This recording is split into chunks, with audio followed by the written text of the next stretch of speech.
with Sabrina Matthews. I just got back from the Michigan Women's Festival, and it was really fabulous. I haven't been in a few years, and it's just for those of you who haven't gone, it's just it's amazing, and it's just like the full spectrum of every way women can be beautiful. You know, from what you see here in LA, and then the other 90 million ways that women can be beautiful.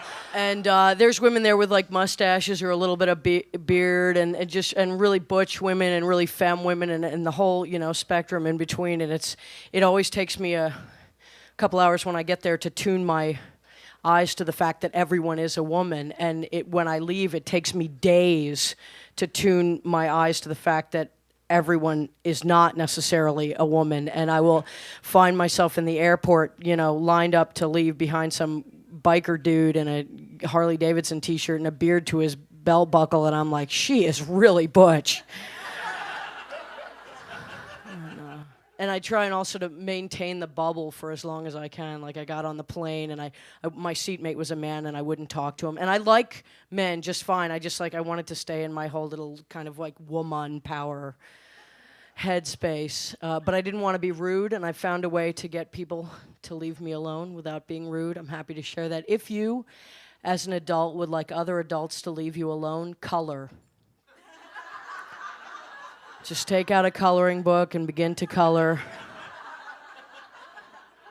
Other adults will leave you alone. And if they don't, just color outside of the lines. Oh, that's a pretty picture. What is that? This is rage. I'm coloring homicidal rage. And I got called sir by TSA in the Grand Rapids airport. I have been called, I don't think airport security is doing anything. I've been called sir by TSA more times than I've been called sir in the rest of my life put together. And I realize that I have short hair, and I know that I go everywhere in jeans, but seriously, how likely are you to pick out a terrorist plot if you can't spot a set of boobs the size of toddlers' heads?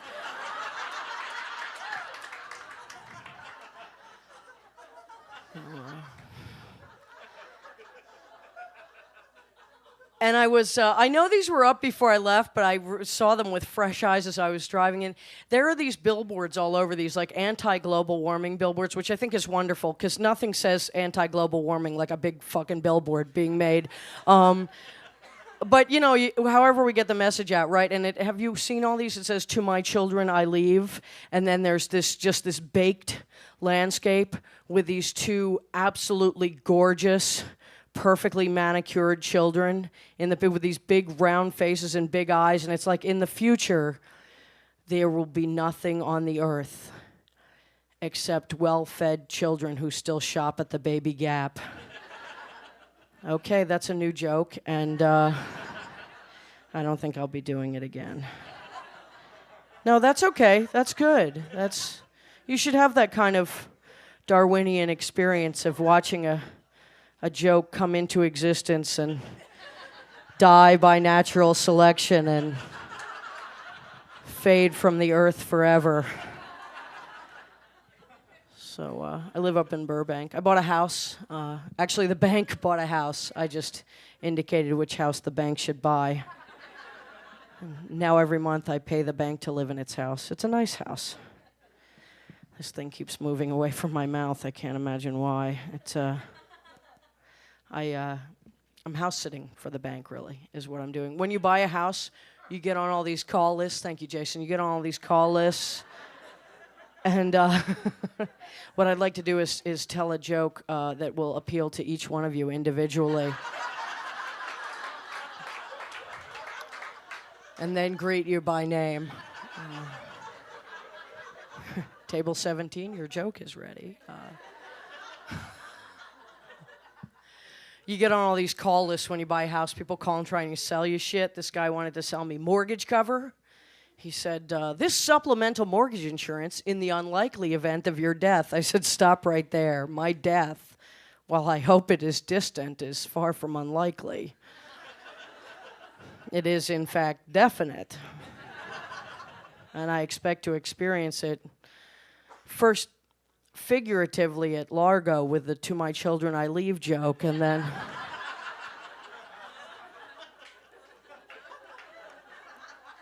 realistically very close to the end of my life.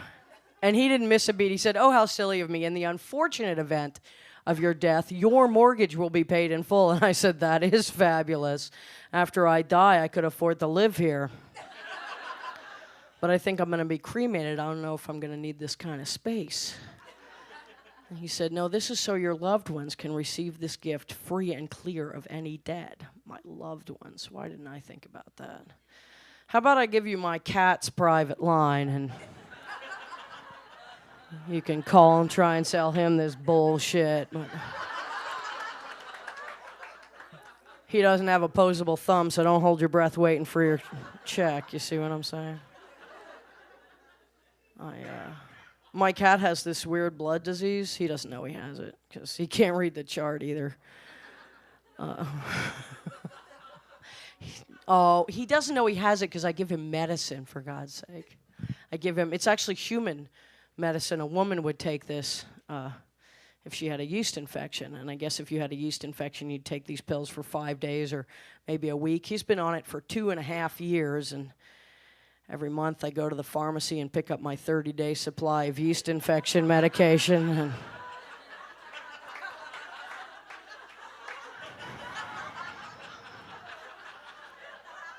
every month someone behind the counter looks at me a little funny, and in the beginning I try to explain, "Oh, my cat has this rare blood," and by the end I just go, "It's for my pussy." Thank you very much. I'm going to, just in case you don't ask me, here's who I want to run for president, Al Gore, and for vice president, Oprah Winfrey. There we go. Right on. Yeah, that would be good. Yeah, absolutely. I'd vote for that. So thank you very much, and I'm sorry, I couldn't resist. You mentioned scuba diving. Tell me if he's going to punch me while I'm looking this way. All right. So if you'd see it, because it would be coming way out from the side. Yeah. Woo!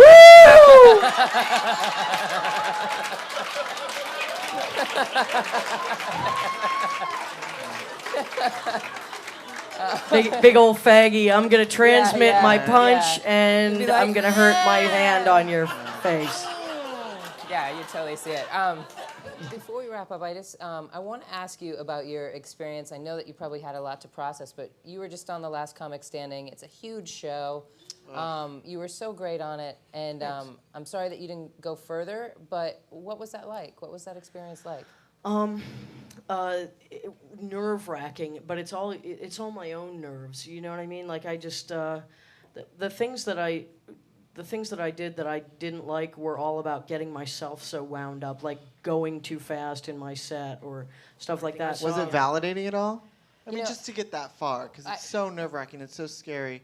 I mean, we were so proud of you knowing somebody in our community and in our circle who got that far. It was kind of cool. That was actually the best thing about it for me. I cared much less about how far I went than that they chose jokes that would show me being an out lesbian in my act, because I didn't want...